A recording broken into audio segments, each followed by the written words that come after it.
one of your jobs as a leader, and especially as a leader in an entrepreneurial company, even if it's just you, is to delegate, is to simplify your life and get to your unique abilities. Welcome to the Dynamis Podcast this week. We are going to cover the EOS model. And for everybody who's unfamiliar, this is an operating system for entrepreneurs that I'm going to have our guest, who is far more qualified than me, give a more thorough explanation of what this is. But essentially, it's a way to streamline your business and break through a ceiling that all of us are inevitably going to reach as we start to grow and scale. I'm really excited to have our guest today, who's an expert in implementation of this system, in the studio today. Welcome to the show, brother. You want to introduce yourself, give us your name, and then some bullet points of your bio? Yeah, thanks, Tim. Thanks for having me. Harvey Yergin. I'm out of Columbus, Ohio, and I am a full-time EOS implementer. So what that means is that I help businesses and business owners get more of what they want from their business, which is a huge passion of mine as a business owner myself, and as somebody who just is passionate about building great teams, because great teams will ultimately make you more profit. But perhaps more importantly, and the portion of it that I'm most passionate about, is it just enhances everybody's life. It makes business more fun. It makes life more fun for you as the entrepreneur, as the business owner. It makes life more fun for your employees, probably for their families and for your families. So if we can help you build a better business, it's just going to create a better world. Absolutely. And before we get too far down the rabbit hole of EOS, because there's a lot to cover here, and it's really applicable to all of us on the journey who are looking for that next level, who are looking for that ultimate financial freedom. We have to have a form of organization. We have to all be speaking the same language. And before we wander down the many rabbit holes that are EOS, I just wanted to give the audience a few bullet points from you and your resume. So Harvey is a professional teacher, facilitator, and coach. He's an experienced team leader, husband of 15 years, father to 2 girls and 1 boy, a former Division I baseball player, former chief of logistics for the United States, and a seasoned real estate investor. He's an EOS implementer as well. So a lot of those bullet points, very applicable and relatable to me. Obviously, you and I were in GoBundance. That's how we got connected. That's how I got access to you to get you on the podcast. You mentioned teamwork, right? You mentioned teams. And I always find that former military personnel who performed at a high level in the military and former athletes, specifically beyond high school, collegiate and above, tend to make incredibly strong entrepreneurs. And they make strong entrepreneurs because they understand the value of a well-organized and well-structured team. And it's really helpful when you have that experience that you can draw on and point to as, this is a thing that performed at a higher level. And we could see tangible results because all of us were on the same page, working towards a common goal. And the systems and the structure that we approached to get there were common. We were aligned, in alignment, on mission together. And the growth that can come out of that is insanely exponential. It's something that I've noticed in doing this podcast is like a lot of the top performers tend to be collegiate athletes. And I wonder, before we get too far into this interview, do you feel like your experience as a collegiate athlete helps in the implementation of EOS and the understanding of how a well-functioning team should come together? I don't know any other life, but I assume that it does help shape my approach. It certainly helps me on a personal level because it's the context and the baseline for my personal discipline and the way I think about my role in the various teams that I'm a part of. But I think the other context as a high level athlete or as a member of the United States Army or the military, you're part of something that's bigger than yourself. And the shared mission for everybody on that team is very clear. But that's not always the case if you're working for X and Y corporation, right? I think there are several polls out there dating back decades into the past where something like 33% or higher of people in an organization, a big corporation, they don't know what the cause is, and they certainly don't know what their role is in contributing to that cause, which is sad because there's an opportunity for people to be a part of something bigger than themselves. And if we could clearly articulate that to them, it would enrich their lives. Can you speak to your experience as a chief of logistics for the United States? I'm just very curious. We didn't talk about this in advance, and I saw that in your resume. Can you expand on that a little bit just to fill us in as an audience about what that entailed? You know, I always say success leaves clues, and the path that people walk to get to where they are today seems to be very telling. And I have no doubt that this is probably really applicable to you as an implementer of EOS today. Yeah, there's some words missing there, which makes it sound more important than it actually is. So I was the chief of logistics for the Portland District of the United States Army Corps of Engineers. So being the chief of logistics for the United States, that would be a pretty large role. This was just for the entire state of Oregon, for all the work that the Army Corps of Engineers was doing out there. We oversaw all the transportation, all the supply, all the movements, all of the support activity that went around all the work that the Corps of Engineers does out there. So I led a team of soldiers and former soldiers of various disciplines in that work. And I really freaking love that job. I miss it dearly. I miss those people a lot as well. That actually is a perfect segue into my next series of questions. Let's jump right into the meat and potatoes of EOS because it's really applicable, really useful. I've read a number of books, some literature that was focused on EOS, and I'd love if you gave the audience your definition of what is EOS, because from my perspective, we're in these circles, we're in these masterminds, and a lot of business owners, they beat the EOS drum. You got to implement EOS. You got to implement EOS. I'm reading about it in our threads. I'm hearing about it. So I went down the rabbit hole of EOS. What is EOS? I don't know what I was expecting, but what I found was not at all what I was expecting to find.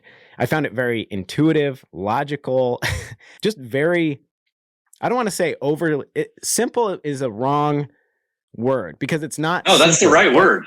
It is simple. It is. That's the feedback that comes back a lot. This is so simple. These are simple tools. And that's what it is. It's a set of simple, practical tools, timeless concepts that have been around for 100 years and will be around for 1,000 more. I am curious though, before you started your research, what did you think EOS was? And then how is your perception of it different now? I didn't really know what to expect. I had a really open-ended understanding. I knew it was some sort of a structure, some sort of organization to optimize a business. But I guess I was expecting for something groundbreaking that I had never thought of, could never conceptualize, could never wrap my fingers around. And it's funny because as entrepreneurs and as investors, what are we constantly doing? We're constantly giving each other books. You got to read this book. You got to read this book. Yeah. And what's interesting is that as I have read more and more books, as I'm sure you have, I had this epiphany that really there's no new information. It's all the same information that's been there. It's just recycled, repackaged in a different way. And one book may speak to me differently than it speaks to another individual. And so as I started getting through, for example, Traction was one of the books I read on EOS. As I got through it, I realized, wow, this is just a simplification and a mashup of a number of books I had read in the past, namely a couple that jump out right away. Vivid Vision went right to the top. Dan Sullivan, an author, he wrote Who Not How and 10X is Easier Than 2X, focusing on the 20% and dropping the 80%, speaking a singular language. And then I'm a veteran. So I come from a military background. I used to work in a special operations unit, small, highly, performing unit. And a lot of what the book talks about is really speaking the same language, implementing what I would relate to as military SOPs, and tracking that progress, like putting KPIs in place to track that progress. If I'm using calculus and you're using algebra 2, and we're trying to figure out the same, equation, we're going to come up with different answers. Or if I'm looking for a different answer, or I don't even know what we're looking for in general, because we don't have a collective vivid vision, we're not going to be speaking the same language. And a lot of the things that I took for granted as a military soldier back in the day, like span of control, chain of command, it just is very simply spelled out in a mashup, which is the EOS system. And I was almost laughing to myself as I read it, like, oh, it's just a mashup of these very important books that I have read individually and are very meaningful to me. This just streamlines it, extracts like the most important pieces and puts it into a structure that as a company we can follow. That's right, man. You nailed it. Obviously, there's nuance, but that's essentially it, man. There's nothing specifically new in the system. It is more so the way it is packaged.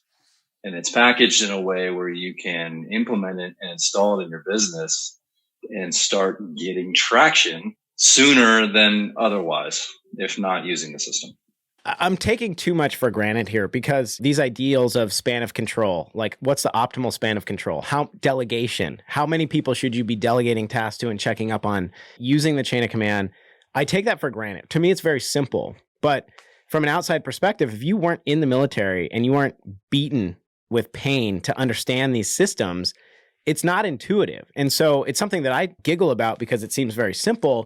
But when I read it in the book, in regards to the EOS system, it's very logical because why would other people have knowledge of optimal span of control and chain of command? It's one of those things that I think maybe I took for granted the concepts, but I could see as being extremely helpful in a system that has no outside knowledge of that. And I'm curious, when you show up at a company, when you're hired for a task, you come in to implement EOS, what's one of the immediate bottlenecks that you can identify right off the bat of like, okay, here's like the first hurdle that the company is facing collectively?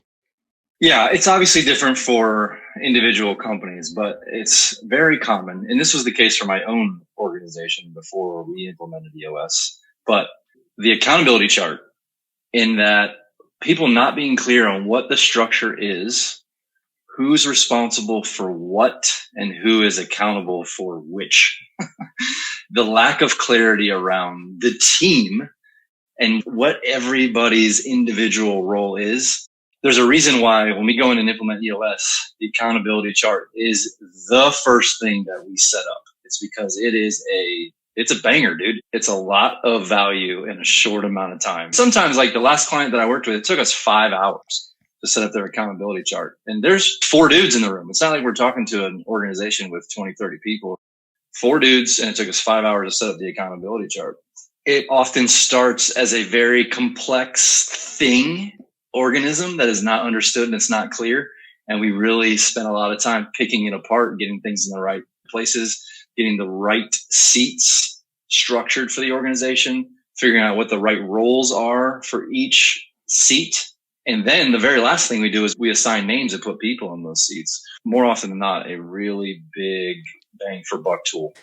If you're listening and you're not quite there yet, maybe your span of control is small, maybe you're a solopreneur, we're going to get to you. I have some specific questions about this particular individual because it does tend to be a large portion of my audience. But just for context here, okay, I come from a family that has a property management company in Nevada, and in the office around 5 employees. And just from an outside perspective, I don't work in this company, but I show up from time to time. And of course, I get to listen in as there are conflicts that are impeding the progress. Okay. And one of the most common themes I hear about is, owners dealing with issues that they should never even see, issues that should never be on their desk. And it's because there's not a clear delineation of this is an issue that should go to this specific person. This is the gatekeeper. And so what happens is there's all this bleed over, okay, where the owners are dealing with things that are occupying their time, their precious time, where they should be sitting, reimagining, reengineering, because there's no filter. Mm-hmm. Nobody knows who's really in charge. Is it an owner issue? Is it a CEO issue? So it sounds so simple, but I can't tell you how much time I've witnessed being wasted just because there's not a clear org chart. There's not a flow of you should go to this person for this first. If that doesn't work, go to this person. And a lot of that, if I could just dogpile on top of that, a lot of those misunderstandings that cause a bottleneck or a time delay is because there's not a collective understanding of the vision that they're trying to achieve. It comes from misunderstandings of interpretations individually of the employees. And so it sounds simple from the outside, but I'm telling you, like, just as a fly on the wall, witnessing it firsthand, it happens all the time. Yeah, it totally does. And it's not even the employees. A lot of time, the owners and leadership team aren't clear on where they're going or how they plan to get there. So who is EOS optimally for? Who is your target avatar?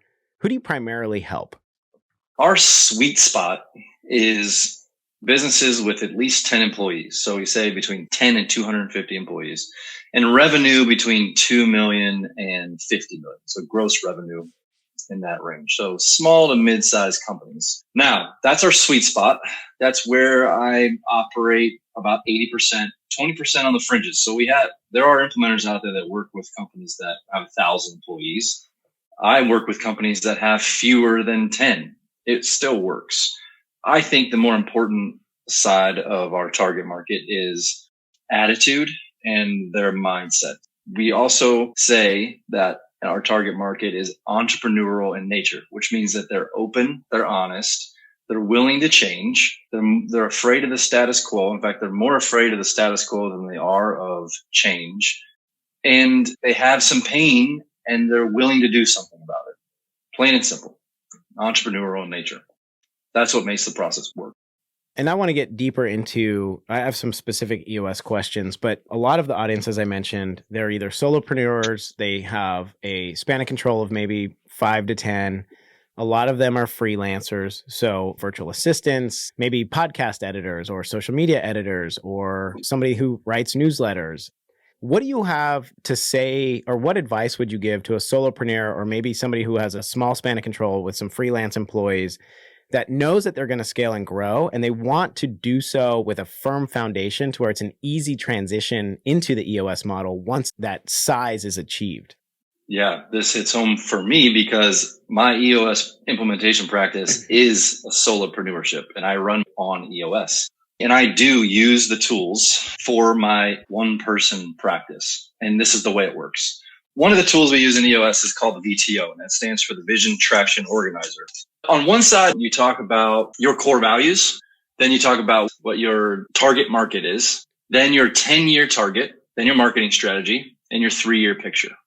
So these are all things you can fill out for yourself, right? You can identify your core values. And I recommend that if you have not, spend the time on figuring out what your core values are, get to 5 or fewer of them, and put them on a sheet somewhere. Go to eosworldwide.com. You can download the VTO for free. It's a great tool just to keep everything in one spot. If you're a solopreneur, you're marketing to somebody, right? Then figure out what your 10-year target is. And this is just a long range. You mentioned vivid vision. This isn't a big, detailed, vivid vision, although I recommend that you do that. This is just your number one business goal over an expanded period of time. Then you get into your market strategy. And this is 3 things. This is your target market, your 3 uniques, your proven process, and your guarantee. There's more information in there on what those are and what they mean. And then your 3-year picture. And this is where you do a small prediction on, in 3 short years, what revenue looks like for you, what profit looks like for you, and then other measurables. So if you are a real estate agent, you might have revenue and profit, and the other measurables might be how many clients you're working with, how many deals you're doing on the sales side, and then 5 to 15 descriptors underneath there of what your business looks like and feels like in 3 short years. And there's a lot of power in those descriptors because the more you can get everybody aligned and on the same page with how things will look, how things will feel 3 short years from now, it sets a great baseline to get you towards your 10-year target. You might say, well, there's no one else here. What does it matter if everybody's on the same page? I don't know about you, but sometimes I feel like I'm not on the same page with myself. So getting clear on where I'm going and what it looks like and feels like, if you've read Vivid Vision, the more detailed you can get, the more tangibleness you can get around that vision, the more likely it is that you're going to hit it. Flip that document over. The 3-year picture then helps you do 1-year planning. So this is just in the next 12 months, what do I need to do to be on target to hit my vision? Then it's your rocks, which is your top priorities in this 90 days. So this is accountability for yourself as a solopreneur. Here are the things that I have to do in the next 90 days to put me on pace. And then it's your issues list. All of the obstacles, challenges, big things that still need solved that potentially stand in the way between you and where you're trying to go. And this is just a very simple strategic planning document that even if you are operating as a solopreneur by yourself, makes you clearer on where it is that you're going and how you plan to get there. That's one tool that you can use as a solopreneur. And that's something that I use myself. You mentioned clarity. And I want to talk about this for a minute because in the solopreneur space, I find myself constantly, and I know I'm not alone. I know there's a lot of entrepreneurs out there, especially early investors. I'm constantly distracted by the shiny object syndrome, right? I'm doing this one thing. Oh, but this could also come alongside. And the thing is like, I know what I should and should not be doing. I know that. I know that this is not on mission, right? Because I've sat down, I wrote my vision, I wrote out what my core values are. The thing that I struggle with sometimes is revisiting that vision or doing an audit on myself in the moment. And I wonder, do you have any advice to somebody who is often distracted by the shiny object syndrome? Is there a way to audit yourself? Is there, because, yeah, I guess, how do you audit yourself and keep yourself on track when you're a shiny object person? Part of the VTO is the core focus. That's the second part after core values. And so you'll write out what it is that you do specifically and who it is you do it for. And part of the EOS process is a revisit of your vision and what you've been doing for every quarter. So we spent a lot of time talking about the 90-day environment. And it's based on a lot of research that humans can't focus for more than 90 days. So this is the process. At the beginning of 90 days, you've just spent a bunch of time doing work, right? You come up for air, you look at what you did, you relook at your vision and your plan, make sure that you're still on the same page, make sure you're still aligned, make sure it still makes sense because maybe it does need tweaked. You set new priorities, then you go back in the business and you work on those priorities with discipline. So if you're not coming up for air and you're not checking in every 90 days on what you've just done, on your vision and your plan, and then setting new priorities, the chances of you getting distracted and off track, especially if you're a visionary type, if you're just human, really, they're high. They're very high to get distracted and get out of whack and not be working on the stuff you should be working. You're just lobbing me segues today because the next question I wanted to ask you is, okay, I read these books. I'm familiar with EOS. I've read Rocket Fuel, Traction, so on and so forth. I go on EOS World. I download the VTO. I'm rocking and rolling. I know from experience, like, I'm not the EOS guy. It's not my passion. Okay. I don't want to set up all these structures. I don't want to be the expert. I don't want to be the guy. I want to go create. I'm a painter. I want to go be creative and in my flow. And Dan Sullivan's Who Not How, right? What I'm teeing up here is like, why would I hire a person like you? How much more effective is EOS when essentially what you sound like to me is you're a coach? Well, you're a consultant that turns into a coach. Like, you come in, you consult, here's how we can optimize. It sounds to me like there's a level of accountability of, are you doing the things that we said you were going to do to optimize your company and achieve the 90-day goal or the 10-year goal or so on and so forth? How much more effective is EOS when you have somebody who's an expert in EOS keeping you on track? There's a lot to unpack there. One is, I am not a consultant. No EOS implementer is a consultant. To us in our world, that's a dirty word. Oh, sorry. No, there's a lot of great consultants out there.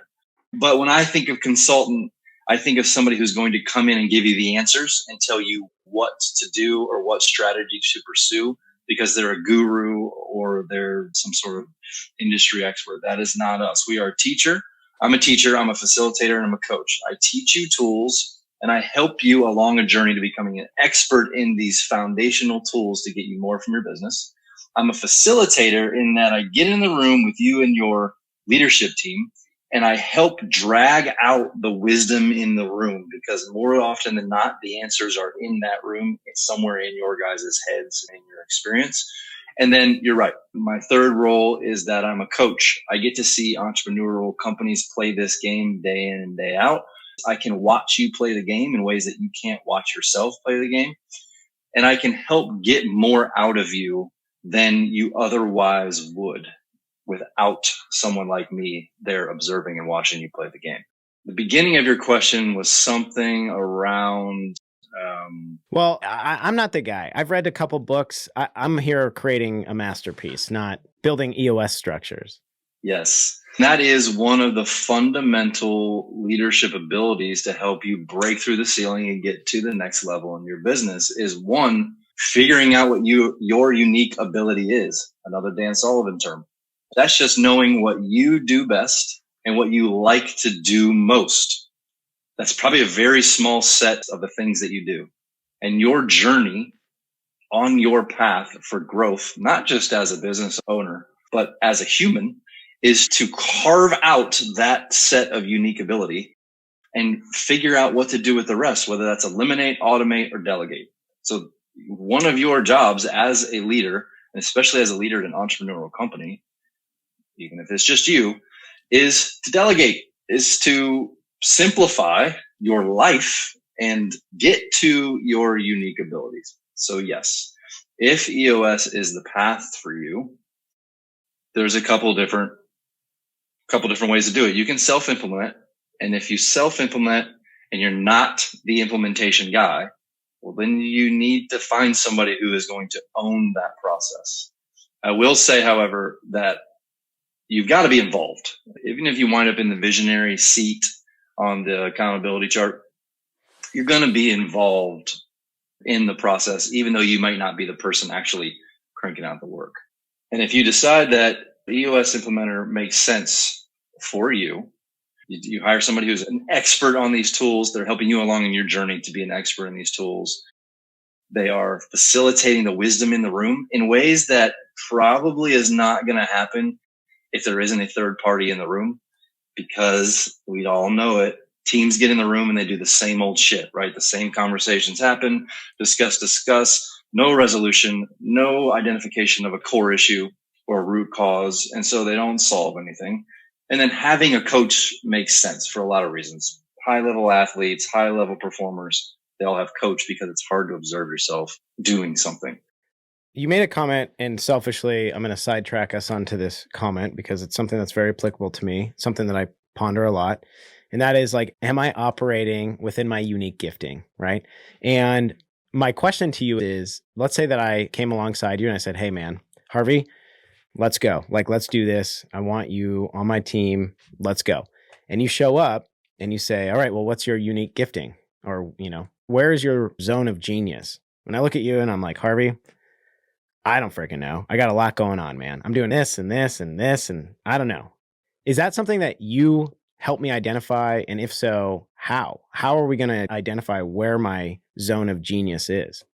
There are tools in the EOS toolbox that can help you with that.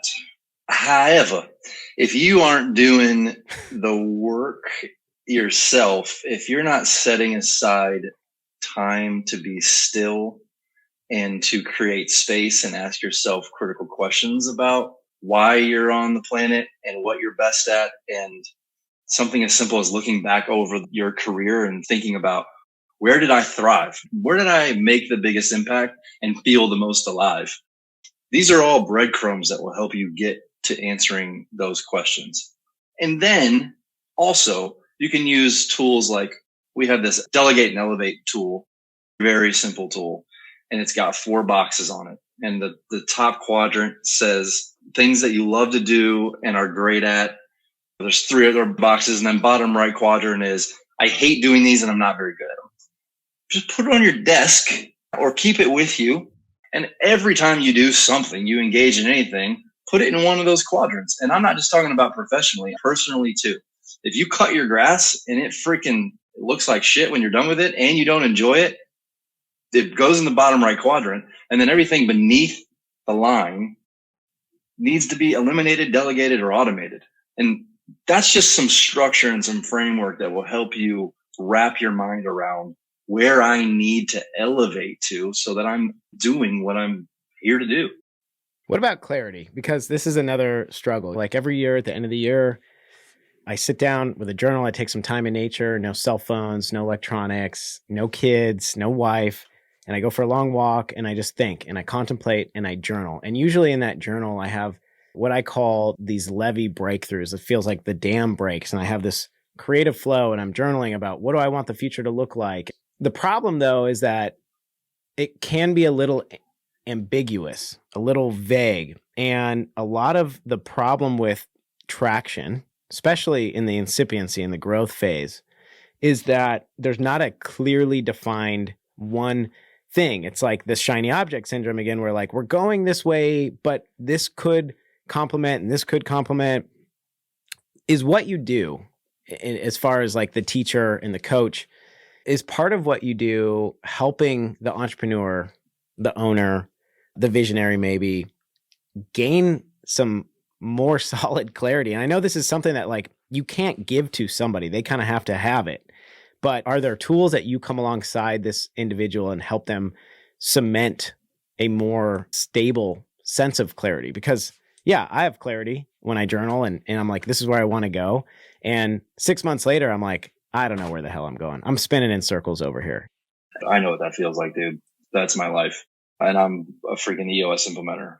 But some of it is, and I don't know who you're surrounded with, but in a room with other people who have a vested interest in the same organization that you do and in the trajectory of that organization, that tends to help because you're not in a vacuum anymore with just you and your thoughts. You're relying on your teammates to A, remind you of what you were passionate about 6 months ago, and B, help rein you in on when you want to ping pong outside of the track that you're already on. So the tools help with staying on track, and the team, if we're using the tools, does some of the same. I come across stuff like this and I'm like, this is very important to me. I need to implement it. I want to tell other people about it. I don't want to do it. I don't want to be the expert in it. But you have built your own entrepreneurial journey around EOS. And I'm curious, could you just give us a little backstory of what was it that grabbed you and why did you make the decision that this is your mission? This is the direction that you're going? Yeah. So my journey starts, as you mentioned, as a high level athlete. That's the baseline of where I became extremely passionate about team. From there, like you mentioned, I was a civilian with the United States Army, even further cemented my passion for team, eventually pursued some of my own dreams, started my own businesses. That's when I realized, oh God, I really am passionate about teams, because to the extent that I can create great teams, I'll be more profitable, but then I will also create positivity and fun in my own life and in the people involved with my business. So that passion sent me down a road to figure out exactly how to create, essentially from thin air, which is what we're doing as entrepreneurs, a great team. Rather than reinventing the wheel, I went out and researched. That led me to EOS, implemented EOS in my own business. It was a single family house flipping business. And then eventually helped a fellow entrepreneur implement pieces of EOS in his commercial real estate development business, and saw the way that these simple, practical tools can really build an infrastructure around a team and make it not only more profitable, but more fun and a positive influence for the people around it. And that is the essence of my passion. I've been on shitty teams, as I'm sure you have too. And I know what it's like because I was raised in a family with W-2 employees who came home every day and complained about all the shit they were experiencing at work. And guess what? When you are a shitty team and you're a shitty leader and you send home employees to eat dinner with their family every night, their family is affected by your lack of leadership and the lack of structure and vision and a plan for your organization. So this doesn't just affect you, entrepreneur, or your leadership team. This is a ripple effect, a very large ripple effect. So, but to the extent that we can get more clear on where we're going and how we plan to get there, we can drive traction in the business and make sure that there's discipline and accountability and clarity around how me as an individual contributor can be part of something bigger than myself and be on board with it. And then drive health in the organization where we're more open, we're more honest, and we have more fun. Not only do you get more profitable, but all of our lives are improved. And thus, all the ripple effects down the lines and across our families and even to our customers. And if we can get everybody doing this, the world's a better place, brother. So I'm assuming that you started implementing EOS into your own businesses, realized that you were pretty good at it. I'm sure you were helping other people with the implementation, and I'm guessing that the progression was just obvious. People were like, hey man, you should just do this. How did that progression take place? Well, I spent a lot of time digging into my own unique abilities and realized somewhat by myself, but definitely with the support of close people around me, including people in my pod and GoBundance and other friends, affirming me in my teaching and in my coaching and in my facilitation skills. And I already had experience with EOS, and I liked EOS, and I believed in the system for all the reasons that I just talked about. The path was clear after that. It's like, I can continue to run this business, or I can get out of that business and go do this thing and broaden my impact. Well, this has been super informative. Gave me a lot to think about. I am glad that I have you on my contact list because I have no plans to stay stagnant and stay still. And I'm grateful for your time, grateful for your phone number because I'm sure I will be calling you in the future. And I have a lot of friends who probably are going to call you as well. Where can people get in touch with you? I'd love if you shared your contact information, where people can reach out to you with any questions or comments or general inquiries. Reach out anytime. I love talking about this stuff. My email is harvey.yergin. Last name is Yergin. Harvey.yergin at eosworldwide.com. Admittedly, I don't check my email very much. I am in the process of hiring an admin, talking about delegating and elevating. But until then, why don't you text or call me? My number is 901-484-9751. If you're in the Columbus, Ohio area, but also love to get together, have some coffee or a beer or something, and just talk about life, man.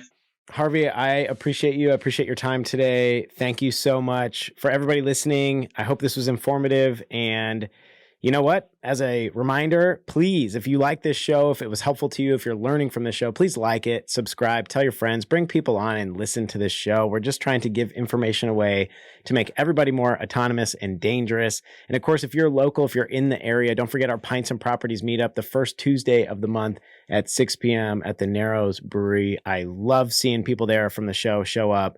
We connect, we mastermind. Something organic and awesome always comes of it. So look forward to seeing you there. Everybody else, we will catch you on the flip side. See you next week.